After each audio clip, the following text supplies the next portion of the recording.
നമസ്കാരം. യുവാക്കൾ ആകസ്മികമായി കുഴഞ്ഞു വീഴുകയും മരണപ്പെടുകയും ചെയ്യുന്ന വാർത്തകൾ നമ്മൾ നിരന്തരമായി ഇപ്പോൾ കേട്ടുകൊണ്ടിരിക്കുകയാണ്.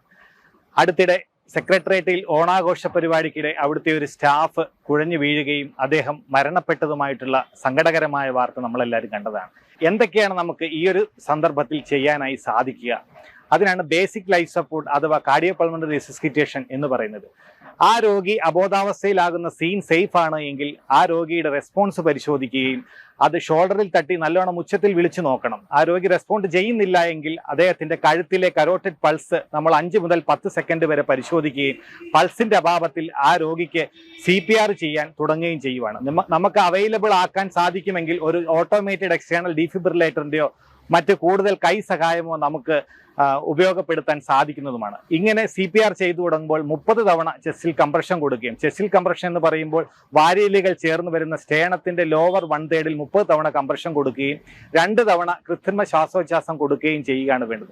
ഇങ്ങനെ നിശ്വാസവായുവിലെ ഓക്സിജൻ മതിയാകും ഒരുപക്ഷെ ആ രോഗിയെ രക്ഷിക്കാൻ. ഇങ്ങനെ 30:2 തവണ റേഷ്യോയിൽ കംപ്രഷൻ കൊടുക്കുമ്പോൾ അത് ഇന്ററപ്ഷൻ ഇല്ലാത്ത രീതിക്ക് മറ്റ് കൂടുതലായിട്ടുള്ള വൈദ്യസഹായം ലഭിക്കുന്നത് വഴിയോ അല്ലെങ്കിൽ ആംബുലൻസിന്റെ സഹായം വരുന്നത് വഴിയോ ഇന്ററപ്ഷൻസ് ഇല്ലാത്ത രീതിക്ക് തുടരേണ്ടത് വളരെ അത്യാവശ്യമാണ്.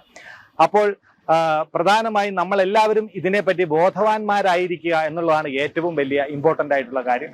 കുട്ടികൾ ഉൾപ്പെടെയുള്ളവരെ ഇതിൽ ട്രെയിനിങ് കൊടുക്കുകയും പരിശീലിപ്പിക്കുകയും ചെയ്യേണ്ടത് ഇത്തരം മരണങ്ങളിൽ നിന്ന് ഈ യുവാക്കളെ അല്ലെങ്കിൽ ആളുകളെ രക്ഷിക്കാനായിട്ട് വളരെ അത്യന്താപേക്ഷിതമായ ഒരു കാര്യമാണ്. താങ്ക്